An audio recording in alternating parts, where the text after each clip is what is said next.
اعوذ باللہ من الشیطان الرجیم بسم اللہ الرحمن الرحیم وما قدر اللہ حق قدرہ اذ قالوا ما انزل اللہ علی بشر من شیء قل من انزل الكتاب الذی جاء به موسیٰ نورا وہدی للناس تجعلونہ قراطیس تبدونها وتخفون کثیرا وعلمتم ما لم تعلموا انتم ولا آباؤکم قل اللہ ثم ذرهم في خوضهم يلعبون وهذا كتاب أنزلناه مبارك مصدق الذي بين يديه ولتنذر القرى ومن حولها والذين يؤمنون بالآخرة يؤمنون به وهم على صلاتهم يحافظون صدق الله العظيم۔ اب اس سورہ مبارکہ میں اس رد و قدح کا ذکر ہو رہا ہے کہ جو یہودیوں کے سکھلانے پڑھانے سے مکے کے کچھ لوگ حضور سے کر رہے تھے۔ اب تک جو گفتگو ہوئی ہے وہ خالص ان کی طرف سے تھی اور انہی کے ساتھ سارا مکالمہ تھا اور محاجہ تھا، لیکن جیسا کہ میں عرض کر چکا ہوں یہ صورتیں جو ہیں سورہ انعام اور سورہ اعراف یہ مکی دور کے آخری زمانے کی ہیں، اور ظاہر ہے کہ اس وقت تک چرچا پہنچ چکا تھا مدینہ منورہ میں بھی حضور کی رسالت اور نبوت کے دعوے کا، اور کان کھڑے ہو چکے تھے اہل کتاب کے یہود کے، تو وہیں سے بیٹھے ہوئے انہوں نے ریشہ دوانیاں کرنی شروع کر دی تھی۔ اور جیسے کہ ہم پڑھ چکے ہیں کہ جب زدہ میں کوئی آ جائے تو وہ یہاں تک کہہ بیٹھتے تھے کہ ان مسلمانوں سے تو یہ مشرک بہتر ہیں جو بتوں کو پوجتے ہیں وغیرہ وغیرہ۔ اسی طرح کی ایک بات وہ ہے جو یہاں کہی جا رہی ہے، وما قدر اللہ حق قدرہ، اور انہوں نے ہرگز قدر نہ کی اللہ کی جیسا کہ قدر کرنی چاہیے تھی۔ اس قالو، جبکہ انہوں نے کہا ما انزل اللہ علی بشر من شیء، جبکہ انہوں نے کہا کہ نہیں اتاری ہے اللہ نے کسی بھی انسان پر کوئی بھی چیز، کیٹیگوریکل ڈینائل۔ چونکہ یہ لوگ جو تھے مکے والے یہ کتابوں سے واقف نہیں تھے، تو یہود نے سب سے پہلے جو ان سے کہا وہ یہ ہے کہ یہ سب خیال ہے، وہم ہے، اللہ نے کبھی کوئی چیز اتاری ہی نہیں کسی پر۔ اب چونکہ یہ سوال آیا تھا ان کی طرف سے، لہذا جواب میں مشرکین مکہ سے خطاب نہیں کیا ہے، بلکہ براہ راست جن کی طرف سے یہ بات آئی تھی ان سے خطاب ہے۔ قل من انزل الکتاب الذی جاء بہ موسیٰ، ان سے پوچھئے کہ پھر کس نے اتاری تھی وہ کتاب جو موسیٰ لے کر آئے تھے؟ کیا وہ من گڑھت تھی موسیٰ کی؟ اپنے ہاتھ سے لکھی ہوئی تھی؟ اگر اللہ نے کبھی کچھ نہیں اتارا تو من انزل الکتاب الذی جاء بہ موسیٰ نورا وہدی للناس، کہ جو نور بھی تھی اس کے اندر نور بھی تھا، وہ خود روشن تھی اور لوگوں کے لیے رہنمائی تھی۔ تجعلونہ قراطیسا، تم نے اسے ورق ورق کر دیا ہے، ٹکڑوں میں بانٹ دیا ہے، حصوں میں تقسیم کر دیا ہے۔ تبدونہا وتخفون کثیرا، کچھ کو ظاہر بھی کرتے ہو لیکن اکثر کو چھپا کر رکھتے ہو۔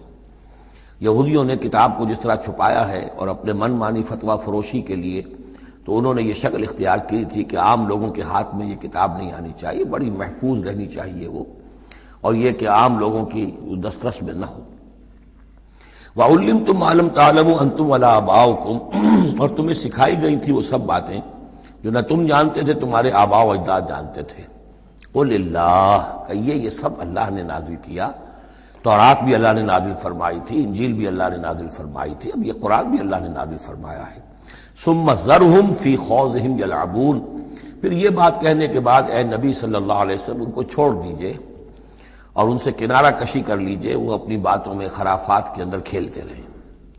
وَهَذَا كِتَابٌ أَنزَلْنَاهُ مُبَارَكٌ، اور اب یہ کتاب ہے جسے ہم نے نازل کیا ہے بڑی بابرکت ہے، مصدق الذی بین یدیہ، جو تصدیق کرتے ہوئے آئی ہے اس کی جو اس کے سامنے موجود ہے۔ وَلِتُنذِرَ القرى ومن حولها، تاکہ اے نبی صلی اللہ علیہ وسلم آپ خبردار کر دیں القرى اور اس کے آس پاس کے لوگوں کو۔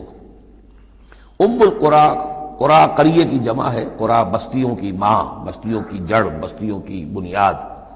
ہر ملک کے اندر ایک شہر ایسا ہوتا ہے کہ جو گویا کہ اس کے لیے مرکز کی حیثیت رکھتا ہے، دارالخلافہ کہیں، دارالحکومت کہیں۔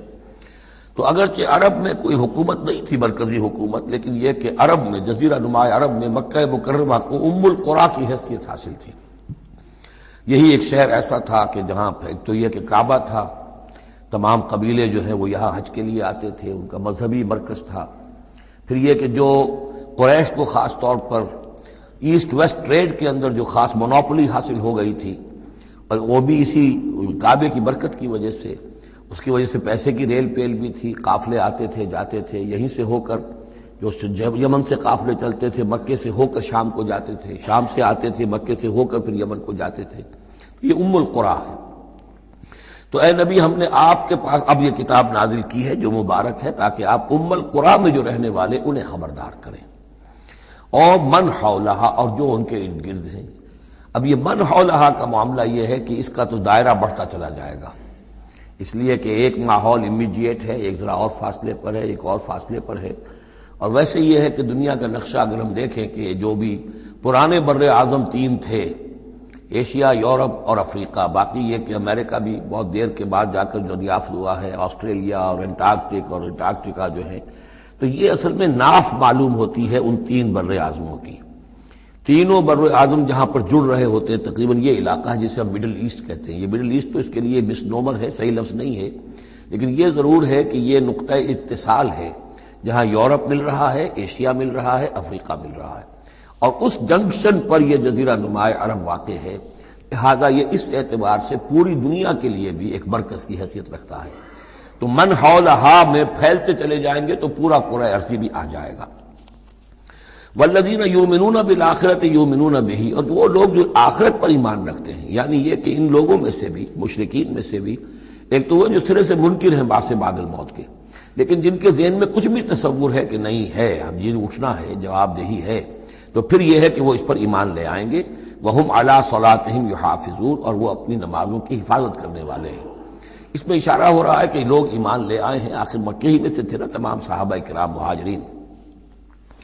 ومن اظلم ممن افترى علی اللہ کذبا، اس سے بڑھ کر ظالم کون ہوگا جس نے اللہ پر کوئی بات گھڑ کر منسوب کر دی، نمبر ایک۔ اور نمبر دو، او قال اوحی الی ولم یوحى الی شیء، اسی طرح اس شخص سے بڑھ کر ظالم کون ہوگا جو یہ کہے کہ مجھ پر وحی کی گئی ہے جبکہ اس پر کوئی وحی نہ کی گئی ہو۔ یعنی یہ دونوں باتیں برابر کے گناہ ہیں شناعت کے اعتبار سے، اللہ کی طرف کوئی شے منسوب کر دینا یا یہ کہنا کہ مجھ پر کوئی شے وحی کی گئی ہے، یہ دونوں باتیں برابر کی ہیں۔ تو ذرا سوچو کہ جو محمد صلی اللہ علیہ وسلم تمہارے سامنے موجود ہیں، کیا ان کی سیرت و کردار کی کوئی مناسبت ہے؟ ان کی زندگی کے اندر کوئی اور پہلو تم دیکھتے ہو ایسا کہ جو اتنے بڑے بڑے گناہوں کے ارتکاب کی بھی ان سے توقع رکھتے ہو؟ وَلَوْ تَرَىٰ إِذِ الظَّالِمُونَ فِي غَمَرَاتِ أَوْ وَمَنْ قَالَ سَأُنزِلُ مِثْلَ مَا أَنزَلَ اللَّهُ، ایک اور تیسری بات ہے جو یہ کہے کہ میں بھی اتار سکتا ہوں جیسا کہ اللہ نے اتارا ہے، حالانکہ اس کا جیسا کہ قرآن مجید میں بار بار چیلنج آیا ہے، لیکن یہ کہ اس کا مقابلہ کسی نے نہیں کیا، پھر بھی یہ کہ زبان میں یہ الفاظ کہہ دینے کی حد تک کسی نے بکواس کر دی ہوگی۔ وَلَوْ تَرَىٰ إِذِ الظَّالِمُونَ فِي غَمَرَاتِ الْمَوْتِ، اور کاش کہ تم دیکھ سکتے جبکہ یہ ظالم موت کی سختیوں میں ہوں گے، نزع کے عالم میں ہوں گے، وَالْمَلَائِكَةُ بَاسِطُو أَيْدِيهِمْ، اور فرشتے اپنے ہاتھ آگے بڑھا رہے ہوں گے، اخرجوا انفسکم، نکالو اپنی جانیں، الیوم تجزون عذاب الہون بما کنتم تقولون علی اللہ غیر الحق، آج تمہیں نہایت اہانت آمیز سزا دی جائے گی، عذاب دیا جائے گا بسبب اس کے جو تم کہتے رہے تھے اللہ کی طرف منسوب کر کے ناحق باتیں، وکنتم عن آیاتہ تستکبرون، اور تم اللہ تعالیٰ کی آیات سے استکبار کر کے اعراض کرتے رہے تھے۔ وَلَقَدْ جِئْتُمُونَا فُرَادَىٰ، اور پھر قیامت کے دن کہا جائے گا آ گئے ہو ہمارے پاس اکیلے اکیلے، کوئی تمہارے ساتھ لاؤ لشکر نہیں، کوئی تمہارے ساتھ ساز و سامان نہیں، تمہارے وہ خدم و حشم نہیں، کوئی تمہارے حمایتی نہیں، کوئی جماعت و جمعیت نہیں، کیونکہ یہ بات آگے بھی کہی گئی ہے سورہ مریم میں، وَكُلُّهُمْ آتِيهِ يَوْمَ الْقِيَامَةِ فَرْدًا، قیامت کے دن ہر شخص کا جو محاسبہ انفرادی حیثیت میں ہوگا، اور ظاہر بات ہے اکیلا آدمی کھڑا ہوگا، نہ اس کے رشتہ دار ہیں، نہ ماں باپ ہیں، نہ اولاد ہیں، نہ بیوی ہے، نہ بیوی کے ساتھ اس کا شوہر ہے، اور نہ ساز و سامان ہے، خدم و حشم ہے، کچھ بھی نہیں۔ لقد جئتمونا فرادا کما خلقناکم اول مرہ، جیسے کہ ہم نے تمہیں پیدا کیا تھا پہلی مرتبہ۔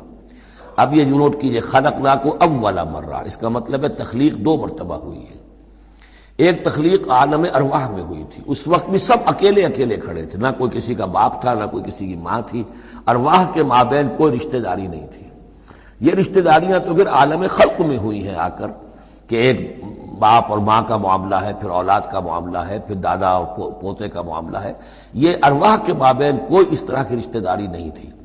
تو جیسے کہ ہم نے تمہیں پیدا کیا تھا پہلی مرتبہ کہ تمام انسان وہاں موجود تھے، فرق صرف یہ ہے کہ قیامت کے دن جب ہم کھڑے ہوں گے تو ہمیں ایک جسم بھی اور دیا جائے گا، لیکن جس وقت ہم تھے اللہ تعالیٰ کے پاس اس وقت عالم ارواح میں، اور جب ہم سے عہد لیا گیا تھا الست بربکم قالوا بلی، تو مجرد ارواح تھی، اس وقت کوئی جسم نہیں تھا۔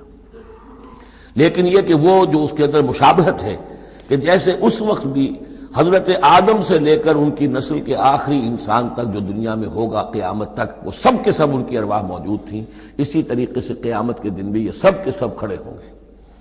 وَتَرَكْتُمْ مَا خَوَّلْنَاكُمْ، اور تم چھوڑ آئے ہو اپنے پیچھے جن چیزوں میں کہ ہم نے تمہیں لپیٹ دیا تھا۔ یہ اصل میں کیا ہے؟ میری ایک انا ہے، میری ایک روح ہے، وہ میرے جسم میں لپٹی ہوئی ہے۔ پہلا غلاف تو یہ جسم ہے، پھر اس غلاف کے اوپر کپڑوں کا غلاف ہے، کپڑوں کے اوپر پھر مکان کا غلاف ہے۔ ہم غلاف در غلاف جو ہے، ہماری جو اصل حقیقت ہے، وہ جو اصل نفس الامری ہے ہماری روح، وہ در حقیقت ان غلافوں میں لپٹی ہوئی ہے۔ تو جو بھی غلاف ہم نے تم پر چڑھا دیے تھے وہ سب چھوڑ آئے ہو، وراء ظہورکم، اپنے پیچھے۔ وما نرى معكم شفعاءكم الذين زعمتم انهم فيكم شركاء، اور ہم دیکھ نہیں رہے تمہارے ساتھ کہ تمہارے وہ سفارشی نہیں آئے جن کے بارے میں تمہیں گھمنڈ ہو گیا تھا کہ وہ تمہارے معاملے میں شریک ہیں، سفارش کریں گے، تمہیں بچا لیں گے، چھڑا لیں گے ہمارے محاسبے سے، ہماری پکڑ سے۔ لقد تقطع بینکم، اب تمہارے مابین سارے رشتے ٹوٹ چکے، یعنی چاہے انہوں نے حضرت مسیح کو سمجھا ہو شفاعت کرنے والا، تو مسیح بھی اعلان برات کریں گے کہ میرا تم سے کوئی تعلق نہیں ہے، میں کوئی تمہاری شفاعت نہیں کر سکتا۔ کسی نے شیخ عبد القادر جیلانی کو سمجھا ہو تو وہ بھی اعلان برات کریں گے۔ باقی موہوم جو ہے لات عزا منات، وہ کس بلا کا نام ہے یہ تو ہم جانتے ہی نہیں، لیکن جن کو اولیاء اللہ کو، انبیاء کو یا ملائکہ کو اگر سمجھا گیا تھا تو وہ بھی قد تقطع بینہم، وہ سارے رشتے جو ہیں وہ کٹ جائیں گے۔ قد تقطع بینکم وضل عنکم ما کنتم تزعمون، اور اب سب ہوا ہو گئی ہیں، وہ چیزیں گم ہو گئی ہیں، تم سے جاتی رہیں جن کا کہ تم زوم کیا کرتے تھے، جن کے سہارے پر تم حرام خوریاں کر رہے تھے۔ ان اللہ فالق الحب والنوا، یقیناً اللہ ہی ہے کہ جو دانے اور گٹھلی کو پھاڑتا ہے۔ دیکھیے عالم خلق کے اندر کیا شکل ہو رہی ہے کہ دانہ زمین میں ڈالا آپ نے، وہ پھٹتا ہے، اس میں سے دو کونپلیں سی نکلتی ہیں، یا آم کی گٹھلی ہے زمین میں دبائی ہے، گٹھلی پھٹے گی، اس میں سے دو پتے نکلیں گے۔ یہ کون کر رہا ہے؟ اگرچہ بظاہر خود بخود ہو رہا ہے، جو بھی اللہ تعالیٰ نے فزیکل اور کیمیکل چینجز کے یہاں پہ قوانین بنا دیے ہیں اس کے تحت ہو رہا ہے، لیکن کرنے والا کون ہے؟ فاعل حقیقی کون ہے؟ جیسا کہ شیخ عبد القادر جیلانی ہی کا نام آیا تھا رحمۃ اللہ علیہ، تو انہوں نے اپنے جو وصایا ہیں ان میں بڑا پیارا جملہ لکھا ہے کہ اے میرے بچے، اپنے بچے کے لیے وصیت لکھی تھی، اس حقیقت کو ہر وقت مستحضر رکھنا کہ لا فاعل فی الحقیقت ولا مؤثر الا اللہ، حقیقت میں مؤثر اور فاعل اللہ کے سوا کوئی نہیں۔ تاثیر ہے تو اس کی بنا پر ہے، اس کے اذن سے ہے۔ کوئی فعل کا ارادہ تم کر سکتے ہو، لیکن فعل کا بالفعل انجام پذیر ہونا یہ تمہارے اختیار میں نہیں ہے، یہ تو اللہ کے حکم سے ہوگا۔ ان اللہ فالق الحب والنوا، یقیناً اللہ ہی ہے پھاڑنے والا دانے اور گٹھلی کا۔ یخرج الحی من المیت ومخرج المیت من الحی، وہ نکالتا ہے زندہ کو مردہ میں سے، اور وہ نکالنے والا ہے مردہ کو زندہ میں سے۔ مخرج المیت من الحی ذالکم اللہ فانا تؤفکون، وہ ہے اللہ، لیکن تم کدھر بچلے جا رہے ہو، کدھر تم الٹے جا رہے ہو، اس اللہ کو پہچانو۔ فالق الاصباح، اب یہ فلق دوسرا بھی ہے، وہ ہے صبح کا پھاڑنے والا، رات کی سیاہی کا پردہ چاک کر کے سپیدہ سحر کو نمودار کرنے والا۔ یہ بھی خود بخود ہو رہا ہے، زمین کی گردش ہے، جو بھی ہے اس کے تحت ہو رہا ہے، لیکن یہ بھی یہ نہ سمجھیں کہ یہ بھی اللہ تعالیٰ کے تصرف کے بغیر اور اس کی تدبیر کے بغیر ہے، بلکہ یہی ہوگا فالق الاصباح، صبح کی روشنی کا پھاڑنے والا۔ وجعل اللیل سکنا والشمس والقمر حسبانا، اب دیکھیے یہ ہے وہ آلاء اللہ جن کے حوالے سے اللہ کی عظمت، اللہ کی صفات، اللہ کی قدرت، ان سب چیزوں کو نمایاں کیا جا رہا ہے۔ التذکیر بآلاء اللہ۔ وجعل اللیل سکنا، اس نے بنا دیا ہے رات کو سکون کی جگہ، سکون کا وقت۔ والشمس والقمر حسبانا، اور سورج اور چاند کو اس نے بنا دیا حساب کے لیے، وہ حساب کا ایک نظام ہے جس کے تحت چل رہے ہیں۔ اسی سے دن وجود میں آ رہے ہیں، رات وجود میں آ رہی ہے، اسی سے مہینے وجود میں آ رہے ہیں۔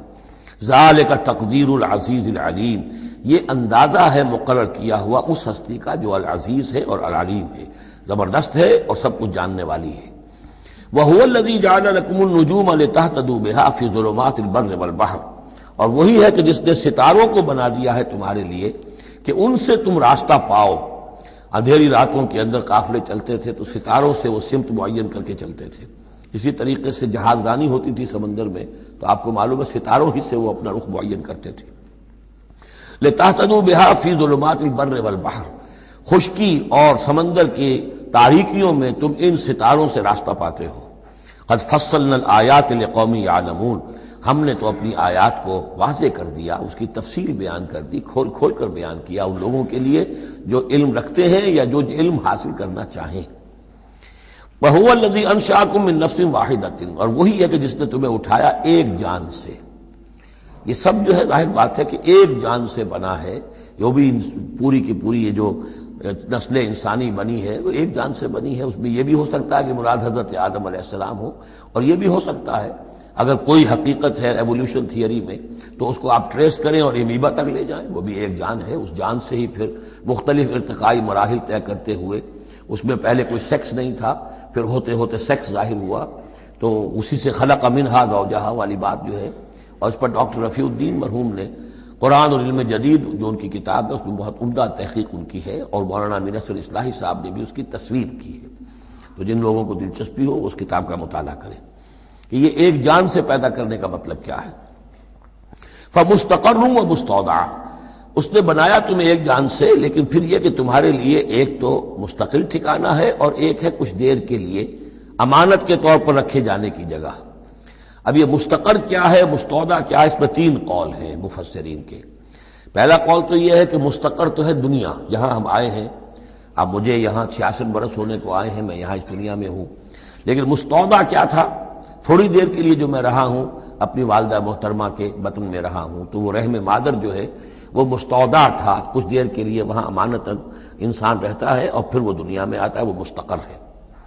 دوسری رائے یہ ہے کہ مستقر تو آخرت ہے اور قبر ہے مستودع، قبر میں رکھا جاتا ہے انسان کو، اور یہ گویا کہ عالم برزخ جو ہے یہ عارضی ودیعت کرنے کی جگہ ہے، عارضی طور پر امانتاً رکھنے کی جگہ ہے، پھر جانا ہے۔ مستقر جو ہے وہ آخرت ہے۔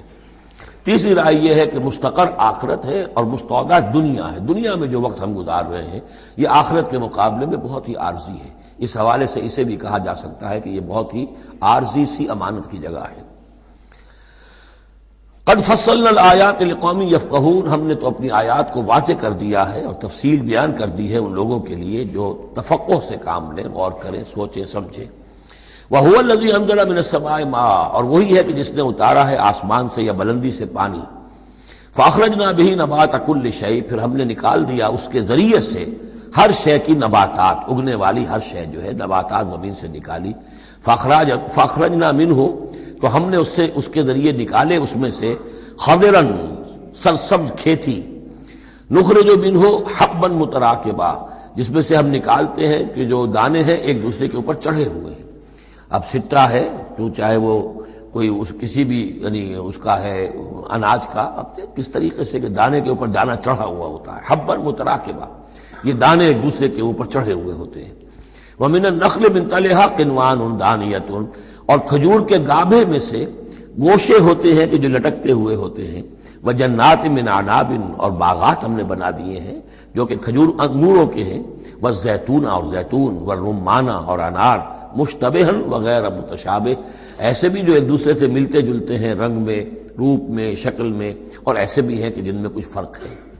انظروا إِلَىٰ ثَمَرِهِ إِذَا أَثْمَرَ، ذرا غور سے دیکھا کرو اس کے ثمر کو جب کہ وہ پکتا ہے، کیسا تدریجاً اس کے اندر، ابھی بڑا کچا پھل ہے، پھر اس کے اندر وہ پکنے کا عمل اس طرح تدریجاً ہو رہا ہے۔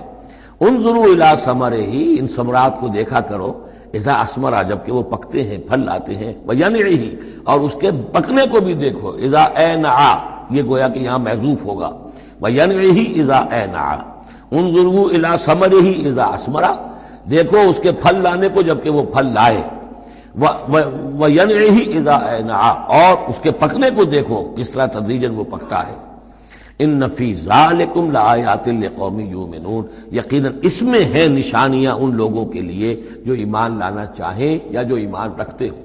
جن کے پاس تھوڑا ایمان ہے ان آیات پر غور کریں گے، ایمان بڑھ جائے گا، ایمان میں اضافہ ہوگا، زادتہم ایمانا، اور جن کے دلوں میں طلب ہدایت ہے انہیں انہی نشانیوں سے ایمان کی دولت نصیب ہو جائے گی۔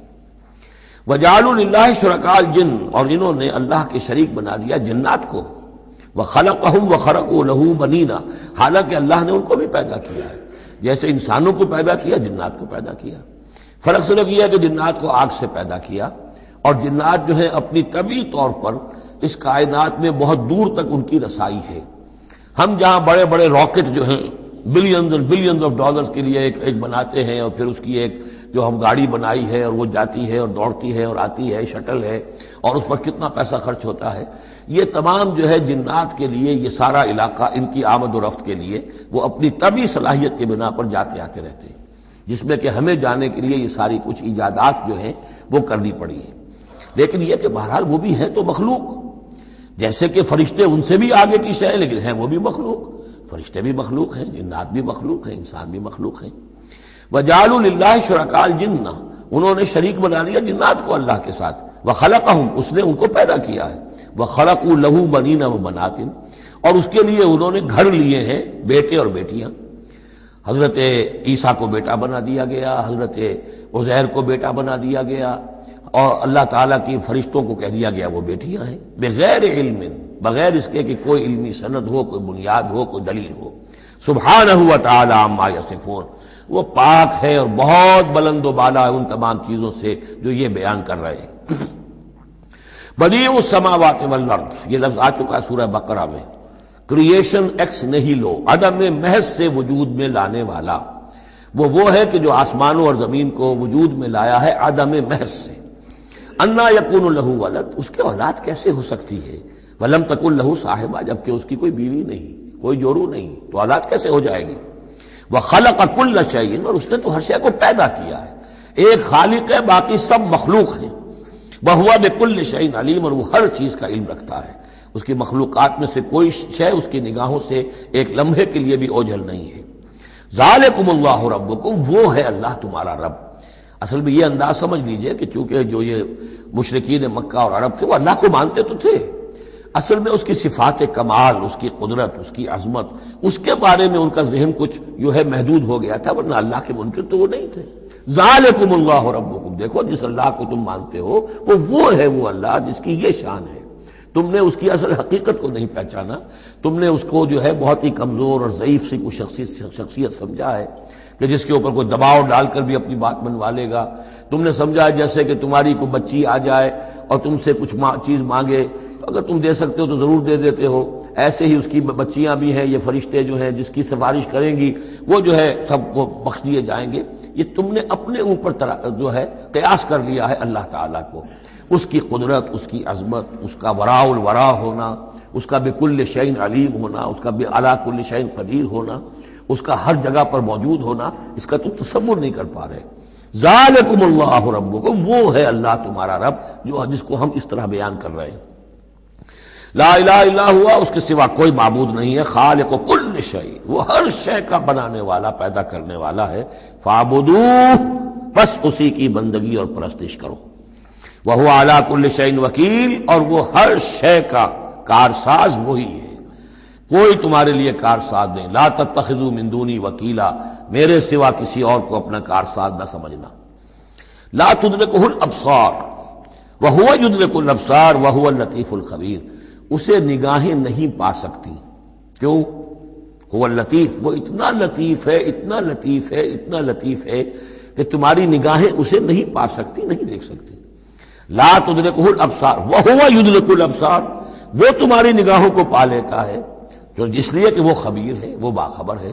تو لطیف اور خبیر کے جو دو یہاں اسماء آئے ہیں وہ در حقیقت اس نوعیت سے کہ وہ تو اتنی لطیف ہستی ہے۔ چنانچہ شب معراج میں بھی آیا حضور نے اللہ کو دیکھا یا نہیں دیکھا، اس میں کچھ اختلاف ہے۔ حضرت علی کی رائے یہ ہے کہ دیکھا، حضور نے اللہ کو دیکھا، لیکن حضرت عمر اور حضرت عائشہ رضی اللہ تعالی عنہ ان کی رائے یہ ہے کہ نہیں، اور حضرت عائشہ کا قول یہ ہے نور انا یرا، تو نور ہے اسے دیکھا کیسے جائے گا؟ تو تو وہ اتنی لطیف ہستی ہے کہ اس کا دیکھنا ہماری نگاہوں سے ہم نہیں دیکھ سکتے، دل کی آنکھ سے دیکھ سکتے، دل کی آنکھ سے محمد رسول اللہ دنیا میں بیٹھ کر بھی دیکھ سکتے تھے، لیکن ان آنکھوں سے دیکھنا ممکن نہیں ہے۔ جیسے کہ حضرت موسیٰ نے جب استدعا کی تھی رب ارنی انظر الیک، تو صاف کہہ دیا گیا تھا لن ترانی، تم مجھے نہیں دیکھ سکتے۔ لا تدرکہ الابصار، اسے نگاہیں نہیں پا سکتی، ادراک نہیں کر سکتی اس کا تمہاری نگاہیں، وہو یدرک الابصار، وہ تمہاری نگاہوں کو پا لیتا ہے، وہ دیکھ رہا ہے تمہیں، ہر چیز تمہاری جو ہے وہ اس کے سامنے آیا ہے۔ وہو اللطیف الخبیر۔ قد جاءکم بصائر من ربکم، دیکھو تمہارے پاس آ چکی ہیں بصیرت افروز باتیں تمہارے رب کی طرف سے۔ فمن ابصر فلنفسہ، تو جو کوئی دیکھے گا، آنکھیں کھولے گا، حقائق کا مواجہہ کرے گا، حقیقت کو تسلیم کرے گا، تو وہ اپنے بھلے کے لیے، فلنفسہ ہی۔ ومن عمی فعلیہا، اور جو کوئی اندھا بن جائے گا، آنکھیں بند کر لے گا، حقیقت کو نہیں دیکھنا چاہے گا کسی تعصب کی وجہ سے، ہردرمی کی وجہ سے، ضد کی وجہ سے، تو اس کا سارا وبال اس پر آئے گا۔ وما انا علیکم بحفیظ، اور بہرحال میں تمہارا کوئی نگران نہیں ہوں، میں تمہارے اوپر کوئی ٹھیکیدار نہیں ہوں، میں تمہاری طرف سے جواب دہ نہیں ہوں۔ وَكَذَلِكَ نُصَرِّفُ الْآيَاتِ، اور اسی طرح ہم اپنی آیات کو گردش میں لاتے ہیں، وَلِيَقُولُوا دَرَسْتَ، تاکہ یہ پکار اٹھے کہ اے نبی صلی اللہ علیہ وسلم آپ نے سمجھانے کا حق ادا کر دیا۔ درستہ اصل میں عربی زبان میں آتا ہے درس یدرسو، لکھنا مٹانا، لکھنا مٹانا۔ جیسے بچے شروع میں جب کوئی تعلیم حاصل کرتے ہیں تو تختی ہے، تختی لکھی پھر دھو دی، پھر لکھی پھر دھو دی۔ اب تو خیر تختی وقتی شاید آج لوگوں کے ذہنوں سے نکل گئی ہوں گی باتیں، آج کا بچہ کیا سمجھے گا تختی کس بلا کا نام ہے۔ یا سلیٹ ہوتی تھی، اب اس میں کچھ کیا پھر دھو دیا، پھر کچھ لکھا پھر صاف کر دیا۔ تو یہ ہے کہ کسی کو پڑھانے کے لیے تدریجاً بار بار درستہ، اے نبی آپ نے خوب بار بار ہر طرح سے، ہر اعتبار سے، ایک پھول کا مضمون ہے تو 100 رنگ سے باندھوں، آپ نے بات سمجھا دی۔ وَلِنُبَيِّنَهُ لِقَوْمٍ يَعْلَمُونَ، تاکہ واضح کر دیں ہم اس کو ہر طرح سے ان لوگوں کے لیے جو علم حاصل کرنا چاہیں یا جو علم رکھتے ہیں۔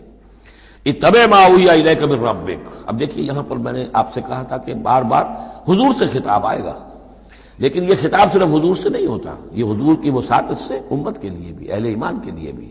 لیکن مکی صورتوں میں آپ کو 2/3 قرآن میں براہ راست خطاب مسلمانوں سے بہت کم ملے گا، شاذ۔ یہ خطاب جو ہے چونکہ جب امت کی شکل بنی ہے مسلمانوں کی، وہ تحویل قبلہ کی بات بنی، اب امت ہے۔ کذالک جعلناکم امۃ وسطا لتکونوا شہداء علی الناس ویکون الرسول علیکم شہیدا۔ پھر خطاب، پھر تو ایک سورہ حجرات جو ہے 18 آیتیں 5 دفعہ یا ایھا الذین آمنوا یا ایھا الذین آمنوا یا ایھا الذین آمنوا یا ایھا الذین آمنوا، لیکن یہ کہ آپ کو اتنی لمبی لمبی صورتوں میں یا ایھا الذین آمنوا ملے گا ہی نہیں۔ اہل ایمان سے بھی جو کہا جا رہا ہے وہ حضور سے واحد کے صیغے میں، اتبع ما اوحی الیک من ربک، پیروی کرو اس کی جو وحی کیا جا رہا ہے آپ کی طرف، آپ کے رب کی طرف سے۔ اور یہ صرف حضور کو نہیں، سب کے لیے۔ لا الہ الا ہوا، اس کے سوا کوئی معبود نہیں۔ وَأَعْرِضْ عَنِ الْمُشْرِكِينَ، اور ان مشرکوں سے ذرا کنارہ کشی کیجئے، ذرا اپنا چہرہ ان کی طرف سے آپ پھیر لیجئے، زیادہ ان کے حال پر توجہ نہ دیجئے۔ وَلَوْ شَاءَ اللَّهُ مَا أَشْرَكُوا، اگر اللہ چاہتا تو یہ شرک نہ کرتے، اگر اللہ کو جبر ہی اختیار کرنا ہوتا اپنا اور بالجبر ان کو ایمان پر لانا ہوتا تو سب کو ایمان پر لے آتا۔ وما جعلناک علیہم حفیظا، اور دیکھیے اے نبی ہم نے آپ کو ان پر داروغہ، نگران، ذمہ دار، ٹھیکیدار نہیں بنایا ہے۔ آپ کا کام ہے حق کو واضح کر دینا۔ انذر بہ، ذکر بہ، بشر بہ، اس قرآن کے ذریعے بشارت دیتے رہیے، قرآن کے ذریعے خبردار کرتے رہیے، قرآن کے ذریعے تذکیر کرتے رہیے، آپ کا کام یہ ہے۔ فذکر انما انت مذکر لست علیہم بمسیطر، یاد دہانی کرائیے، اس لیے کہ آپ یاد دہانی کرانے والے ہیں، آپ ان کے اوپر داروغہ نہیں ہیں۔ وما انت علیہم بوکیل ولا تسبوا الذین یدعون من دون اللہ فیسبوا اللہ عدوا بغیر علم۔ اب یہاں مسلمانوں سے خطاب ہے، لیکن دیکھیے یا ایھا الذین آمنوا نہیں ہے، یہ خاص ہے قرآن کے اسلوب کو سمجھنے کے لیے۔ اور مت گالیاں دو ان کو، برا بھلا کہو ان کو جن کو یہ پکارتے ہیں اللہ کے سوا، یعنی کوئی جوشیلا نوجوان مسلمانوں میں سے اور وہ گالیاں دینی شروع کر دے لات اور عزا اور منات کو، کیا ہے یہ، کچھ نہیں ہے، ان کی کوئی حیثیت نہیں ہے، تو یہ ساری چیزیں ٹھیک نہیں ہیں۔ ان کے وہ محترم انہوں نے جو بھی گھڑے ہوئے ہیں، ان کے ذہنوں میں ان کی عظمت ہے، ان کی عقیدت ہے، خام خواہ وہ جوش میں آ کے، غصے میں آ کے اب اللہ کو گالیاں دینے لگیں گے، تو اس سے یہ کہ خام خواہ اس طرح کا اشتعال آمیز انداز اختیار نہ کرو۔ ولا تسبوا الذین یدعون من دون اللہ، مت گالیاں دو یا برا بھلا کہو انہیں جنہیں یہ پکارتے ہیں اللہ کے سوا، فیسبوا اللہ عدوا بغیر علم، تو اللہ کو گالیاں دینے لگ جائیں گے زیادتی کے اندر آ کر، زدم زدہ پہ آ کر، بغیر علم کے۔ کذالک زینا لکل امۃ عملہم، اسی طرح ہم نے ہر قوم کے لیے اس کے عمل کو مزین کر دیا ہے، وہ اسی میں خوش ہے، مگن ہے۔ ہمارے آباء و اجداد کی مورتیاں ہیں، یہ دیویاں ہیں، دیوتا ہیں، اس میں مگن ہیں، ان کے احساسات ہیں، ان کے جذبات ہیں۔ سمجھاؤ ضرور، انذار کرو، تبشیر کرو، تذکیر کرو، تبلیغ کرو، نصیحت کرو، سب کچھ کرو، لیکن یہ ہے کہ ان کے ساتھ گالم گلوچ نہیں اور ان کے معبودوں کو برا بھلا کہنا نہیں۔ ثم الی ربہم مرجعہم، پھر ان کے رب ہی کی طرف ان سب کو لوٹنا ہے، فینبئہم بما کانوا یعملون، وہ ان کو جتلا دے گا جو کچھ کہ وہ کرتے رہے تھے۔ واقسموا باللہ جہد ایمانہم، اور وہ قسمیں کھا کھا کر کہتے ہیں، اب یہ وہی آ گیا جو عمود ہے اس سورہ مبارکہ کا، کچھ عرصے سے اس کچھ رکوعوں سے اس کا تذکرہ نہیں آیا تھا، اب پھر بڑے شد و مت کے ساتھ وہی بات، دکھاؤ ہمیں معجزہ، دکھاؤ ہم ایمان لے آئیں گے۔ کیوں نہیں دکھاتے معجزہ؟ نبوت کا دعویٰ ہے، رسالت کا دعویٰ ہے، عام دعویٰ تو نہیں کر رہے ہو تم، کیوں نہیں کوئی معجزہ دکھاتے؟ جب خود کہتے ہو کہ موسیٰ نے دکھائے، عیسیٰ نے دکھائے، فلاں نے دکھائے، قوم سمود کو دکھا دیا گیا معجزہ، تو آخر کیا قیامت آ گئی؟ ہمیں کیوں نہیں معجزہ دکھاتے؟ وَأَقْسَمُوا بِاللَّهِ جَهْدَ أَيْمَانِهِمْ، اور اپنے عوام پر اثر ڈالنے کے لیے قسم، خدا کی قسم ہے محمد ہم ایمان لے آئیں گے، آپ دکھائیے تو صحیح ایک دفعہ معجزہ، کیا بگڑتا تھا ان کا قسمیں کھانے میں؟ اقسموا باللہ جہد ایمانہم، وہ اللہ کی قسمیں کھا رہے ہیں اپنی پوری قوت کے ساتھ، شد و مت کے ساتھ، لئن جاءتہم آیۃ لیؤمنن بہا، اگر آیت آ جائے، نشانی آ جائے، معجزہ دکھا دیا جائے، وہ لازماً ایمان لے آئیں گے۔ قل انما الآیات عند اللہ، کہہ دیجئے نشانیاں تو سب اللہ کے اختیار میں، میرے اختیار میں نہیں، اللہ کا فیصلہ وہ نہیں دکھانا چاہتا۔ اب اس میں جو اثر پڑ سکتا تھا اہل ایمان پر، اس کا جواب ہے آگے، وما یشعرکم، اے مسلمانوں تمہیں کیا پتا ہے، انہا اذا جاءت لا یؤمنون، جب وہ نشانی آ جائے گی تب بھی یہ نہیں مانیں گے، لیکن ان کی مہلت ختم ہو جائے گی، پھر وہ عذاب فوری طور پر آ جائے گا۔ ابھی در حقیقت اس میں خیر ہے، اس میں بھلائی ہے، اسی میں ان کے لیے اپنے اوپر سختی جھیل لو، اپنے اوپر جو بھی اس وقت تنگی آ گئی ہے، ضیق ہے، اس کو برداشت کرو، لیکن یہ کہ یہ چیز ان کے قوم کے حق میں، لوگوں کے حق میں مفید نہیں ہوگی۔ اور اب جو آیت آئی ہے وہ بہت ہی اہم ہے، وَنُقَلِّبُ أَفْئِدَتَهُمْ وَأَبْصَارَهُمْ كَمَا لَمْ يُؤْمِنُوا بِهِ أَوَّلَ مَرَّةٍ، ہم ان کے دلوں کو الٹ دیں گے، ان کی نگاہوں کو الٹ دیں گے، اس لیے کہ وہ ایمان نہیں لائے تھے پہلی مرتبہ۔ دیکھیے یہ قاعدہ قانون اب اچھی طرح سمجھ لیجئے جو سورہ بقرہ کے شروع ہی میں آ گیا تھا پہلے رکوع میں۔ انسان کا معاملہ یہ ہے کہ اللہ تعالیٰ نے اسے جو صلاحیتیں دی ہیں، اگر وہ اس کو استعمال کرے گا تو اس صلاحیت میں اضافہ ہوتا ہے۔ آپ علم جو ہے لوگوں کو سکھائیں گے، آپ کے علم میں اضافہ ہوگا۔ آپ آنکھ کا استعمال کریں گے، آنکھ کی بصارت برقرار رہے گی۔ پٹی باندھ دیجیے آنکھ پر، 2-4 مہینے تک پٹی بندھی رہے، بصارت زائل ہو جائے گی۔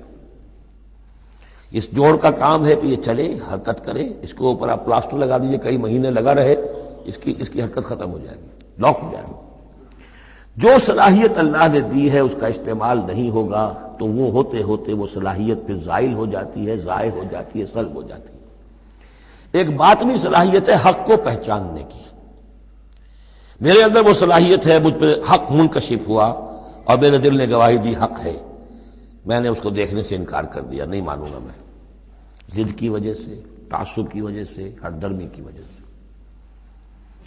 اب اس کے بعد دوبارہ پھر کہیں وہ حق کی ایک چنگاری سی روشن ہوئی، اب اس کا اثر آپ پر کم ہوگا، اس کے اثرات جو ہیں وہ کم ہوں گے، ہوتے ہوتے وہ شکل ہو جائے گی کہ اب سرے سے وہ حق کے پہچاننے کی صلاحیت ہی ختم ہو جائے گی۔ اس کو کہا ہے ختم اللہ علی قلوبہم وعلی سمعہم وعلی ابصارہم غشاوہ، اللہ نے مہر کر دی ہے ان کے دلوں پر اور ان کی سماعت پر اور ان کی آنکھوں کے آگے پردے ڈال دیے، اس لیے کہ اب مہر ہو گئی، جس کو انگریزی میں ہم کہتے ہیں پوائنٹ آف نو ریٹرن۔ اب اس انتہا کو پہنچ چکے ہو تم کہ یہاں سے واپسی کا کوئی امکان نہیں۔ ہر معاملے میں کوئی ایک وقت ہوتا ہے کہ ابھی آپ واپس جا سکتے ہیں، کوئی پسپائی کوئی اختیار کر سکتے ہیں، کوئی واپس جا سکتے ہیں، کوئی شرافت کے ساتھ کہیں جو ہے وہ آپ ریٹریکٹ کر سکتے ہیں اپنے سٹیپس کو، ایک حد کے بعد پھر ممکن نہیں ہوتا۔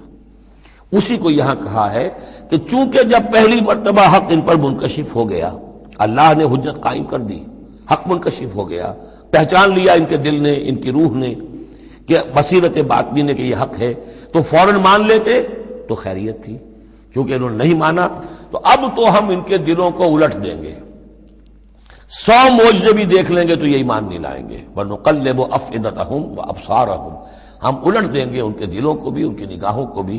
كَمَا لَمْ يُؤْمِنُوا بِهِ أَوَّلَ مَرَّةٍ، جیسے کہ وہ ایمان نہیں لائے تھے پہلی مرتبہ. وَنَذَرُهُمْ فِي طُغْيَانِهِمْ يَعْمَهُونَ، ان کو چھوڑ دیں گے اپنی سرکشی کے اندر بڑھتے چلے جائیں. یہی وہ لفظ آ گیا جو شروع میں سورہ بقرہ کے آ چکا ہے. باطنی اندھاپا جو ہے، ایک ہے عین میم یہ آنکھوں کا اندھا ہو جانا، ایک ہے عین میم ہے دل کا اندھا ہو جانا. ہم چھوڑ دیں گے یہ باطنی جو ان کی ذہنی، نفسیاتی اور اخلاقی جو ان کی گمراہیاں ہیں اور جو اندھیارے ہیں ان میں بھٹکتے ہوئے چھوڑ دیں گے. وَلَوْ أَنَّنَا نَزَّلْنَا إِلَيْهِمُ الْمَلَائِكَةَ، اب پھر خطاب ہو رہا ہے، اگر ہم ان کے اوپر فرشتے اتار دیتے، یعنی ان کو جو یہ کہہ رہے ہیں کہ فرشتہ آیا، فرشتوں کی فوجیں اتار سکتے ہیں، دکھا سکتے ہیں کہ فرشتہ آسمان سے اتر رہا ہے. وَكَلَّمَهُمُ الْمَوْتَى، اور خواہ ان سے موت مردہ جو ہے قبروں سے نکل کر بات کرتے ہیں. وَحَشَرْنَا عَلَيْهِمْ كُلَّ شَيْءٍ قُبُلًا، اور ہر چیز ہم لا کر ان کے سامنے رو در رو کر دیتے، جمع کر دیتے.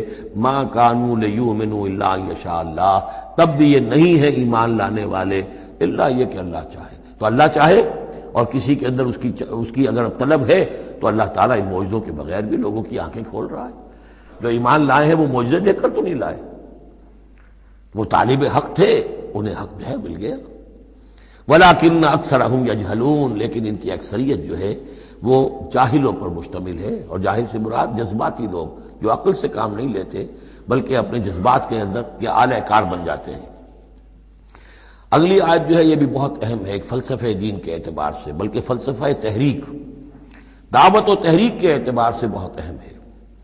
وَكَذَلِكَ جَعَلْنَا لِكُلِّ نَبِيٍّ عَدُوًّا شَيَاطِينَ الْإِنسِ وَالْجِنِّ، اور اسی طرح ہم نے ہر نبی کے دشمن بنا دیے انسانوں اور جنوں میں سے شیطان، ہم نے بنا دیے. سوچئے، غور کیجئے، نبی کے لیے تو مدد چاہیے تھی، کیوں شیطان اٹھا دیا اللہ نے ان کے خلاف؟ اس کا فلسفہ بیان ہو رہا ہے. اگر کشاکش حق و باطل نہ ہو تو تمیز کیسے ہوگی کون واقعی حق پرست ہے اور کون ایسا ہی، کون واقعی محبت کرتا ہے اللہ سے اور کون دودھ پینے والا مجنوں ہے، وہ نام کا ہی صرف محبت کر رہا اور ایمان کیسے پتہ چلتا؟ یہ تو آزمائش کے لیے ہے دنیا بنائی گئی ہے. اگر شر کا وجود ہی نہ ہو، خیر ہی خیر ہو، تو آزمائش کہاں ہوگی؟ لہذا تو ہم کرتے خود. تندی باد مخالف سے نہ گھبرائے عقاب، یہ تو چلتی ہے تجھے اونچا اڑانے کے لیے. یہ تو تمہارے لیے چیلنج ہے، اہل ایمان کے لیے چیلنج ہے. ان کے مرتبے اونچے ہوتے ہیں. جو جتنا سفر کر رہا ہے، جو جتنی استقامت دکھا رہا ہے، جو جتنا اثار کر رہا ہے، اتنے ہی تو اس کے رتبے بلند ہوں گے. ورنہ کیسے حفظ مراتب ہوگا؟ کیسے معلوم گا ہوز ہو کس کا کیا مقام ہے؟ وَكَذَلِكَ جَعَلْنَا لِكُلِّ نَبِيٍّ، ہم نے خود اٹھائے، ہم نے بنائے ہر نبی کے لیے دشمن شیاطین الانس والجن، شیاطین جن و انس. یوحی بعضهم الی بعض زخرف القول غرورا، وہ ایک دوسرے کو اشاروں کنایوں میں وحی سے وہ ایسی باتیں، ملمہ کی ہوئی باتیں، فریب والی باتیں جو ہے وہ کرتے رہتے ہیں ایک دوسرے کو گمراہ اور کرنے کے لیے، ایک دوسرے کے لیے اور سپورٹ کرنے کے لیے.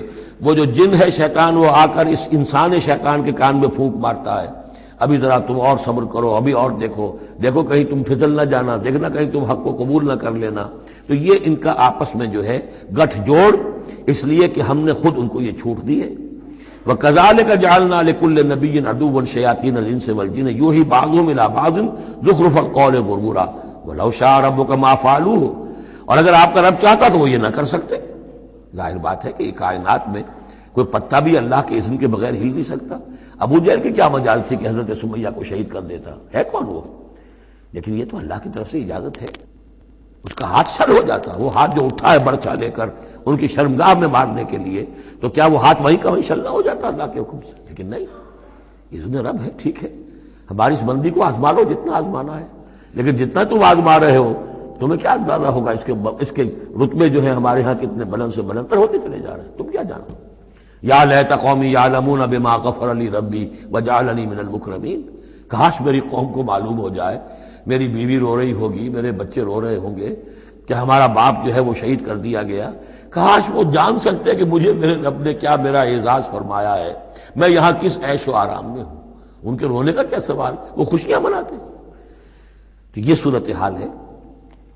وَلَوْ شَاءَ رَبُّكَ مَا فَعَلُوهُ فَذَرْهُمْ وَمَا يَفْتَرُونَ، تو چھوڑیے آپ ان کو، جو یہ افترا کر رہے ہیں کرنے دیجئے، یہ ہماری سنت ہے، ہمارا طریقہ ہے، ہمارا فلسفہ یہی ہے۔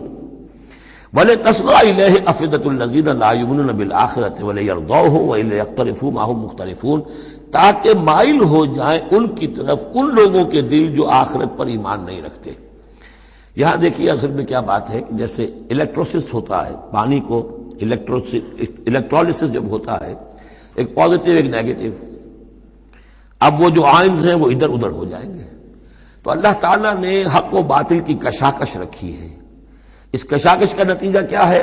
آئونائزیشن ہو جائے گی، حق اور باطل کا جو ہے، حق والے ادھر کو جمع ہو جائیں گے، باطل والے ادھر جمع ہو جائیں گے۔ اور اس کے لیے جو ہے یہ اس معاشرے کے اندر، انسانی معاشرے کے اندر یہ تقسیم، یہ تمییز، جیسے کہ ہم سورہ آل عمران میں پڑھ چکے ہیں، حتی یمیز الخبیث من الطیب، یہ خبیث اور طیب جو ہے گڑبڑ ہوئے ہیں، یہ آزمائشیں آتی ہیں، تکلیفیں آتی ہیں، امتحانات آتے ہیں، تو خبیث علیحدہ اور طیب علیحدہ، منافق علیحدہ، صاحب ایمان علیحدہ۔ تو فرمایا لِتَصْغَىٰ إِلَيْهِ أَفْئِدَةُ الَّذِينَ لَا يُؤْمِنُونَ بِالْآخِرَةِ، تاکہ اس کی طرف ان شیاطین جن و انس کی جو باتیں ہیں پھیلائی ہوئی، ان کی طرف متوجہ ہو جائیں، مائل ہو جائیں ان لوگوں کے دل جو آخرت پر ایمان نہیں رکھتے، وَلِيَرْضَوْهُ، اور تاکہ وہ اس کو پسند بھی کریں، اور پھر وہ جو بھی اپنے برے اعمال کا جو انبار جمع کرنا چاہتے ہیں جمع کر لیں، وَلِيَقْتَرِفُوا مَا هُمْ مُقْتَرِفُونَ۔ أَفَغَيْرَ اللَّهِ أَبْتَغِي حَكَمًا، پھر وہی سوال، اسی طرح میں نے کہا تھا سرچنگ کویسچن، کیا تم چاہتے ہو میں اللہ کے سوا کسی کو حکم بناؤں اپنا؟ اب پس منظر میں وہ ہے کہ اللہ کو مانتے تھے، تم کیا چاہتے ہو؟ جسے تم مانتے ہو میں نے تو اس کو اپنا رب بنایا ہے، بس باقی جو تم نے گھڑ لیے ہیں اس کے لیے کوئی سند ہو تو پیش کر دو، تو میں کسی اور کو ماننے کو تیار نہیں۔ ایک جگہ آیا ہے قُلْ إِنْ كَانَ لِلرَّحْمَٰنِ وَلَدٌ فَأَنَا أَوَّلُ الْعَابِدِينَ، اگر اللہ کا کوئی بیٹا ہوتا سب سے پہلے میں پوچھتا اس کو، جب میں اللہ کو پوچھتا ہوں، اس کی پرستش کرتا ہوں، تو اللہ کے بیٹا ہوتا تو میں کیوں نہ پوچھتا اس کو؟ نہیں ہے اللہ کا بیٹا۔ یہ ہے در حقیقت قرآن مجید کا انداز سمجھانے کا، بڑا فطری، اس میں منطق کم اور جذبات سے اپیل ہے، دروں بینی انٹراسپیکشن کی طرف دعوت ہے۔ اپنے دل میں جھانکو، ذرا غور کرو، اپنے گریبان میں منہ ڈالو، سوچو، غور کرو، تمہیں خود یہ حقیقتیں جو ہے نظر آ جائیں گی۔ افغیر اللہ ابتغی حکما، تو کیا میں اللہ کے سوا کسی اور کو اپنا منصف اور حکم بنا لوں؟ وَهُوَ الَّذِي أَنزَلَ إِلَيْكُمُ الْكِتَابَ مُفَصَّلًا، جبکہ وہ تو وہ ہے کہ جس نے تمہاری طرف ایک بڑی مفصل کتاب نازل کر دی ہے، کتنی واضح کتاب نازل کر دی ہے۔ وَالَّذِينَ آتَيْنَاهُمُ الْكِتَابَ يَعْلَمُونَ أَنَّهُ مُنَزَّلٌ مِّن رَّبِّكَ، اور جنہیں ہم نے کتاب دی تھی پہلے وہ جانتے ہیں، دلوں میں جانتے ہیں، زبان سے مانے یا نہ مانے، کہ یہ منزل ہے، یہ نازل کی گئی ہے من ربک، آپ کے رب کی طرف سے ہے نبی، بالحق، حق کے ساتھ، فلا تکونن من الممترین، تو ہرگز نہ ہو جانا شک کرنے والوں میں۔ وتمت کلمۃ ربک صدقا وعدلا، اور آپ کے رب کی بات تو سچائی اور عدل پر مبنی ہونے کے اعتبار سے درجہ تمام و کمال کو پہنچ چکی ہے۔ تمت کلمۃ ربک، تیرے رب کی بات پوری ہو چکی، مکمل ہو چکی۔ الیوم اکملت لکم دینکم واتممت علیکم نعمتی وتمت کلمۃ ربک صدقا وعدلا، اس کی ہر بات صداقت پر اور ہر بات اس کی عدل پر مبنی ہے، اور اس اعتبار سے وہ نقطہ کمال کو پہنچ چکی ہے۔ لا مبدل لکلماتہ، اس کی باتوں کا کوئی بدلنے والا نہیں۔ وہو السمیع العلیم، وہ سب کچھ سننے والا اور جاننے والا ہے۔ وَإِن تُطِعْ أَكْثَرَ مَنْ فِي الْأَرْضِ يُضِلُّوكَ عَنْ سَبِيلِ اللَّهِ، اور اگر تم پیروی کرو گے زمین میں بسنے والوں کی اکثریت کی، تو وہ تو تمہیں اللہ کے راستے سے لازماً گمراہ کر دے گی۔ یہ بڑی اہم آیت ہے قرآن مجید کی جدید جمہوری نظام کی نفی کے لیے۔ جمہوریت ایک طرز حکومت ہے کہ جس میں بندوں کو گنا کرتے ہیں، تولا نہیں کرتے۔ قرآن کہہ رہا ہے زمین کی اکثریت جو ہے، اگر تو فیصلہ کن یہی بات ہے اکثریت کدھر اقلیت کدھر، تو اکثریت تو دنیا میں ہمیشہ باطل پرستوں کی رہی ہے۔ دور صحابہ میں صحابہ کتنے تھے؟ پوری دنیا کی آبادی کے حساب سے گنتی کیجئے، 1,00,000 میں ایک نہیں بنے گا؟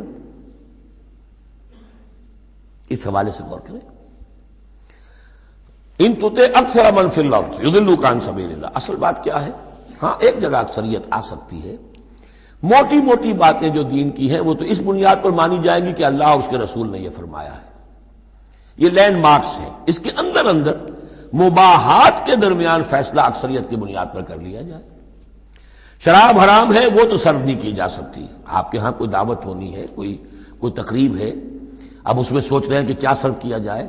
شراب تو حرام ہے, اللہ اور اس کے رسول کا حکم ہے, وہ تو سرو نہیں ہو سکتی. اب یہ کہ شربت جو ہے روح افزا سرو کیا جائے یا 7 اپ یا اسپرائٹ سرو کیا جائے, یہ مباحات میں سے یا اکثریت کا فیصلہ کر لیجیے, کوئی بات نہیں, جو اکثریت کی رائے ہو. لیکن ایبسولوٹ اتھارٹی اکثریت کے پاس, ساورنٹی اکثریت کے پاس. انا للہ و انا الیہ راجعون. وَإِن تُطِعْ أَكْثَرَ مَن فِي الْأَرْضِ يُضِلُّوكَ عَن سَبِيلِ اللَّهِ. ساورنٹی اللہ کے پاس رہے گی, اس کا حکم اپنی جگہ پر. باقی مباحات کے دائرے میں آپ اکثریت کی رائے پر بھی چل سکتے ہیں. ان یتبعون الا الظن, یہ نہیں پیروی کر رہے مگر صرف ظن و تخمین کی, اٹکل پچوں کی. وَإِنْهُمْ إِلَّا يَخْرُصُونَ, اور یہ نہیں کچھ کر رہے سوائے اس کے کہ کچھ اندازے انہوں نے مقرر کیے ہیں.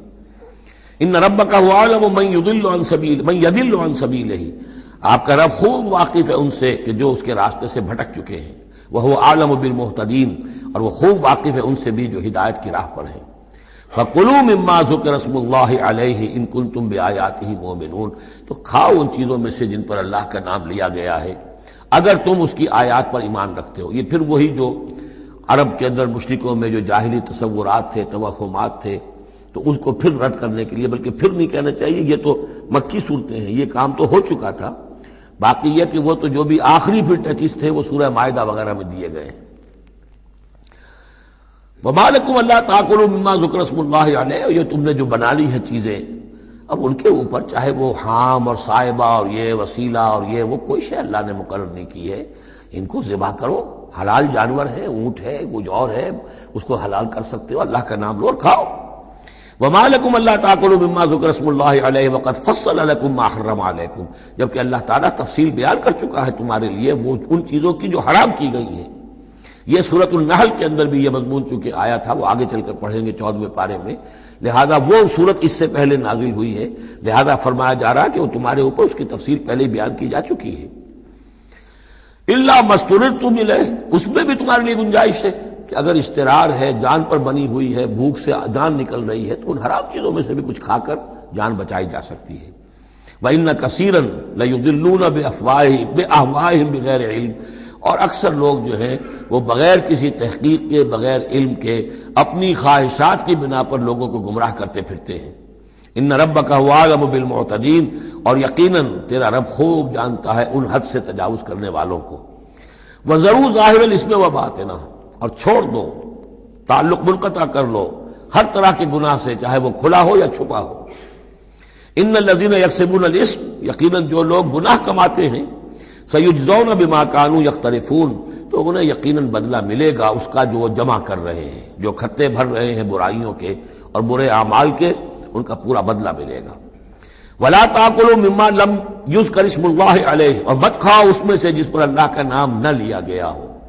یہ اصل میں ایک خاص چیز ہے جو آگے آئے گی آیت نمبر 138 میں, کہ ان کے اسی قسم کے توہمات میں سے بعض جانوروں پر وہ کہتے تھے اللہ کا نام لینا ہی نہیں ہے, اس کا خاص طور پر تذکرہ ہے, یہ عام نہیں ہے یہ آیت. ولا تاکلوا مما لم یذکر اسم اللہ علیہ, مت کھاؤ اس میں سے کہ جس پر اللہ کا نام نہیں لیا جاتا. وَإِنَّهُ لَفِسْقٌ, یقیناً وہ جو ہے وہ تو گناہ ہے اس کا کھانا. وَإِنَّ الشَّيَاطِينَ لَيُوحُونَ إِلَىٰ أَوْلِيَائِهِمْ لِيُجَادِلُوكُمْ, اور یہ شیاطین جو ہیں یہ اپنے دوستوں اور اپنے ساتھیوں کو وحی کرتے رہتے ہیں, پٹی پڑھاتے رہتے ہیں, وسوسہ اندازی کرتے رہتے ہیں تاکہ وہ تم سے جھگڑا کریں. وَإِنْ أَطَعْتُمُوهُمْ إِنَّكُمْ لَمُشْرِكُونَ, اگر تم ان کا کہنا مانو گے تو تم بھی مشرک ہو جاؤ گے. اب ایک بڑی پیاری بات وہ کہتے تھے, آپ کو بھی اچھی لگے گی, دیکھو جو اللہ نے مارا ہے خود مر گیا, وہ تو تم نے حرام کر دیا, جو خود مارتے ہو وہ حلال ہو گیا. بات اچھی لگے گی نا. جیسے انما البیع مثل الربا, بیع بھی تو ربا کی طرح ہے, اس میں بھی نفع ہوتا ہے, اس میں بھی نفع ہوتا ہے. 10 لاکھ کسی کو دیے 4,000 روپے ماہانہ لے رہے ہیں, جائز ہے. 10 لاکھ کا مکان کسی کو کرائے پر دیا 4,000 روپے ماہانہ لے رہے, ناجائز. یہ جائز ہے اور وہ ناجائز اگر نقد لے رہے ہیں. تو یہ جو اشکالات ہوتے ہیں بظاہر جو ہیں بڑے دل نشین. تو اسی طریقے سے یہ کہ اللہ کا مارا ہوا ہے، یہ اللہ نے مارا، یہ مر گیا اپنی موت، اس اللہ نے مارا، یہ تو حرام ہے. اور تم جسے مارو، جسے ذبح کرو، وہ حلال ہے. اب یہ بات جو ہے، لیکن یہ کہ تم یہ مجادلہ کریں گے تم سے، یہ ذلیل بازی کریں گے، یہ تمہارے سامنے جو ہے اس طرح کی حرکتیں کریں گے، لیکن تم چھوڑو انہیں، دفع کرو. اب امن کا تھا میتن فاحییناہ، تو بھلا جو کوئی تھا مردہ اور ہم نے اسے زندہ کر دیا. اس سے مراد ہے حیات معنوی اور موت معنوی. ایک شخص جو اللہ سے واقف نہیں ہے، صرف دنیا کا بندہ بنا ہوا ہے، تو وہ در حقیقت ایک انسانیت اس کی مردہ ہے. وہ حیوان کی حیثیت سے جو زندہ ہے، بحیثیت انسان وہ مردہ ہے. پھر اللہ نے اسے ہدایت دی، اس کو ایمان کی اب وہ زندہ ہوا. اب امن کان میتن فاحییناہ وجعلنا لہ نورا، اور پھر ہم اس کو نور بنا دے دیتے ہیں. اب وہ اللہ کی کتاب اس کے سامنے ہے، یمشی بہ فی الناس، اب اس کو لے کر وہ چل رہا ہے لوگوں کے مابین. کمن مثلہ فی الظلمات، کیا وہ شخص ان کی طرح ہو جائے گا کہ جو اندھیروں میں بھٹک رہا ہو، لیس بخارج منہا، اور اس سے وہ نکلنے والا ہے ہی نہیں. کذالک زین للکافرین ما کانوا یعملون، اس طرح مزین کر دیا گیا، کھبا دیا گیا ان کافروں کے لیے جو کچھ کہ یہ کر رہے ہیں. یعنی اس میں ہی مگن ہے وہ. لیکن ایک وہ شخص تھا جس کو پہلے ہوش نہیں تھا، توجہ نہیں تھی. حضرت عمر ہے رضی اللہ تعالی عنہ، 6 سال لگ گئے. حضرت حمزہ ہے 6 سال لگ گئے، 6 سال میں ایمان لا رہے ہیں. لیکن پھر یہ ہے کہ اللہ نے ہدایت دے دی. اس کے بعد یہ ہے کہ وہ نور قرآن مجید بھی موجود ہے. اب چل رہے ہیں، آگے بڑھ رہے ہیں، سر فروشیاں کر رہے ہیں. اب ایک وہ ہے جو بھٹکتے ہی رہے ساری عمر اور اسی اندھیاروں کے اندر ہی جانے دے گئے. وَكَذَلِكَ جَعَلْنَا فِي كُلِّ قَرْيَةٍ أَكَابِرَ مُجْرِمِيهَا، اسی طرح ہم نے ہر بستی میں بڑے بڑے مجرم کھڑے کیے، لِيَمْكُرُوا فِيهَا، تاکہ وہ اس میں خوب چالیں چلیں. وہی بات، شیاطین الانس والجن کو ہم نے اٹھایا. اسی طرح ہر بستی کے اندر جو سردار اور بڑے وہاں کے چودھری ہوتے ہیں، ہم ان کو چھوٹ دیتے ہیں کہ وہ کھڑے ہوں اور روکیں لوگوں کو، اور لوگوں کو ستائیں، اور لوگوں سے امتحان لیں، لوگوں کو آزمائش میں ڈالیں، چالیں چلیں، تاکہ جو صاحب جوہر ہیں ان کے جوہر کھلیں، ان کے اور نکھریں، ان کے اندر کی صلاحیتیں جو ہے وہ اور اجاگر ہوں. اکابر مجرمیہا لیمکروا فیہا، تاکہ خوب چالیں چلیں. وما یمکرون الا بانفسہم، حالانکہ وہ نہیں مکر کر رہے مگر اپنی جانوں پر. سارا وبال تو اپنے اوپر لے لیں گے بالآخر. بظاہر جو کچھ کر رہے ہیں وہ، لیکن یہ کہ اس کا جب نتیجہ ان کے سامنے آئے گا، جو سمیہ اور یاسر کے ساتھ کیا ہے ابو جہل نے رضی اللہ تعالی عنہما، جب وہ حقیقت سامنے آئے گی تب آنکھ کھلے گی. جب آنکھ کھلی گل کی تو موسم تھا خزاں کا. الا بانفسہم وما یشعرون، لیکن انہیں اس کا شعور نہیں ہے. وَإِذَا جَاءَتْهُمْ آیَةٌ قَالُوا لَن نُؤْمِنَ حَتَّىٰ نُؤْتَىٰ مِثْلَ مَا أُوتِیَ رُسُلُ اللَّهِ، اور جب ان کے پاس کوئی نشانی آتی ہے، نشانی سے مراد قرآن کی آیت، قرآن کی دلیل، تشبیہ، تصریف آیات نئے انداز میں، فرمایا جب بھی ان کے پاس آیت آتی قالوا لن نؤمن، وہ کہتے ہیں ہم ہرگز ایمان نہیں لائیں گے، حتی نؤتیٰ مثل ما اوتی رسول اللہ، جب تک کہ ہمیں بھی وہی چیز نہ دی جائے جو اللہ کے دوسرے رسولوں کو دی گئی تھی، ویسے ہی حصی معجزے. اللہ عالم حیث یجعل رسالتہ، اللہ تعالیٰ زیادہ واقف ہے اس سے کہ وہ اپنی رسالت کے لیے کیا جگہ، کیا محل، کیا مقام معین کرے. اللہ تعالیٰ نے اس وقت ان کے لیے یہی رکھا، وہ بھی اللہ کی حکمت کے تحت تھا. اور اب جب کہ نوع انسانی شعور کے اعتبار سے بلوغ کی عمر کو پہنچ چکی ہے، بچہ چھوٹا ہوتا ہے کھیلنے کے لیے کھلونے دیے جاتے ہیں، لیکن ذرا بڑا ہو جائے تو اسے کھلونے نہیں دیے جاتے، اب اسے حکمت سکھائی جاتی ہے، عقل سکھائی جاتی ہے، شعور سکھایا جاتا ہے، تمیز سکھائی جاتی ہے. تو وہ نوع انسانی کا دور طفولیت تھا، اس میں ابھی ان کا فہم، ان کی عقل، ان کا شعور، ابھی ان کی جو ہے بلوغت کو نہیں پہنچی تھی یہ شعور کی چیزیں، لہذا ان کے لیے وہ کھلونے بھی تھے، حصی معجزات بھی تھے. اب انسان بحیثیت مجموعی نوع انسانی جو ہے عقلی بلوغ کو اور شعور کے بلوغ کو پہنچ چکی ہے، لہذا اب وہ چیزیں نہیں دکھائی جائیں گی. اللہ عالم حیث یجعل رسالتہ سیصیب الذین اجرموا صغار عند اللہ، ان قریب پہنچے گی ان مجرموں کو، ان گناہگاروں کو بہت ہی ذلت اللہ کے ہاں، وعذاب شدید بما کانوا یمکرون، اور سخت سزا اور عذاب ان کی ان تاری چال بازیوں کے طفیل کے جو وہ کر رہے ہیں. فمن یرید اللہ ان یہدیہ یشرح صدرہ للاسلام، تو اللہ تعالیٰ جس کے لیے بھی چاہتا ہے کہ اس کو ہدایت کے دروازے اس کے لیے کھول دے، اس کے سینے کو اسلام کے لیے کھول دیتا ہے. یہ ایک بڑی معنوی حقیقت ہے، اس پہ غور کیجئے گا. شرح صدر، الم نشرح لک صدرک، یہ جو حضور کے لیے خاص طور پر شرح صدر جو ہے اللہ تعالیٰ نے ایک بہت بڑے احسان کے طور پر بیان فرمایا، الم نشرح لک صدرک، اس شرح صدر کی ہر مسلمان کو دعا کرنی چاہیے۔ اللہم ربنا نور قلوبنا بالایمان واشرح صدورنا للاسلام، اے اللہ ہمارے دلوں کو تو نور ایمان سے منور فرما دے اور ہمارے سینوں کو اسلام کے لیے کھول دے۔ اس کے معنی کیا ہے؟ اللہ ہمارے اندر وہ باطنی بصیرت پیدا کر دے کہ اسلام کی ہر چیز ہمیں ٹھیک نظر آئے، ہاں یہی تو ٹھیک ہے، یہی تو ہونا چاہیے، منطقی ہے، معقول ہے، کہیں چیز اپرائے گی نہیں۔ انسان کی فطرت جو ہے اتنی مطابقت محسوس کرے گا انسان کہ دیکھنا تقریر کی لذت کہ جو اس نے کہا میں نے یہ جانا کہ گویا یہی میرے دل میں تھا، اس لیے کہ اس کا اپنا سینہ جو ہے اللہ تعالیٰ نے اسلام کے لیے کھول دیا ہے۔ تو یہ شرح صدر جو ہے اللہ تعالیٰ کی طرف سے بہت بڑی نعمت ہوتی ہے۔ فَمَن يُرِدِ اللَّهُ أَن يَهْدِيَهُ، اللہ جس کو ہدایت دینا چاہتا ہے یشرح صدرہ للاسلام، اس کے سینے کو اسلام کے لیے کھول دیتا ہے۔ وَمَن يُرِدْ أَن يُضِلَّهُ، اور جس کے بارے میں وہ طے کر دے کہ اس کو تو اب گمراہی ہی پر رکھنا ہے، یجعل صدرہ ضیقا، اس کے سینے کو تنگ کر دیتا ہے، حرجا، بہت ہی تنگ اندر سے، کانما یصعد فی السماء، ایسے محسوس کرتا ہے جیسے اسے آسمان پر چڑھنا پڑ رہا ہے، جیسے اونچائی پر چڑھتے ہوئے سانس پھول جاتا ہے، آدمی کو معلوم ہوتا ہے کہ میرا شاید دل دھڑک دھڑک کر باہر ہی نکل آئے گا۔ یہ ہے کہ ان کو حق کا قبول کرنا اتنا مشکل ہو جاتا ہے۔ جس شخص کا کے لیے اللہ تعالیٰ کی طرف سے شرح صدر ہے وہ حق کو قبول کرتا ہے، تکلیف بھی آتی ہے تو بڑی آسانی سے جھیل جاتا ہے، اور ایک وہ ہے کہ ذرا سا امتحان آ گیا تو معلوم ہوا کہ بس قیامت ٹوٹ پڑی، اور اب تو ایک قدم اور اٹھانا جو ہے، اور جس کو ہم کہتے ہیں قدم من بھر کے پاؤں جو ہے من بھر کے ہو گئے، بوجھل ہو گیا انسان، وہ بات نہیں۔ فرمایا کذالک یجعل اللہ الرجس علی الذین لا یؤمنون، اور اسی طریقے سے اللہ تعالی عذاب یا گندگی ڈال دیتا ہے ان پر جو ایمان نہیں لاتے۔ وَهَذَا صِرَاطُ رَبِّكَ مُسْتَقِيمًا، اور یہ ہے تیرے رب کا سیدھا سیدھا راستہ۔ قد فصلنا الآیات لقوم یذکرون، ہم نے اپنی آیات خوب تفصیل سے بیان کر دی ہیں ان لوگوں کے لیے جو تذکر اخذ کرنا چاہیں، نصیحت حاصل کرنا چاہیں، ہدایت حاصل کرنا چاہیں۔ لہم دار السلام عند ربہم، ان کے لیے سلامتی والا گھر ہے ان کے رب کے پاس، جنت کے لیے یہ دوسرا لفظ ہے دار السلام۔ وہو ولیہم، وہی ان کا مددگار ہے، پشت پناہ ہے، وہی ان کا حمایتی ہے، ان کا دوست ہے۔ بما کانوا یعملون، بسبب ان کے عمل کے، وہ جو عمل کر رہے ہیں انہوں نے اللہ کی دوستی ارن کی ہے، انہوں نے اپنی قربانیوں سے، اپنے ایثار سے، اپنی محنتوں سے جو جد و جہد کی ہے، جو مشقتیں جھیلی ہیں، تو انہوں نے بما کانوا یعملون، اس کی وجہ سے وہ گویا کہ اللہ تعالیٰ کی دوستی کے مستحق ہو گئے ہیں۔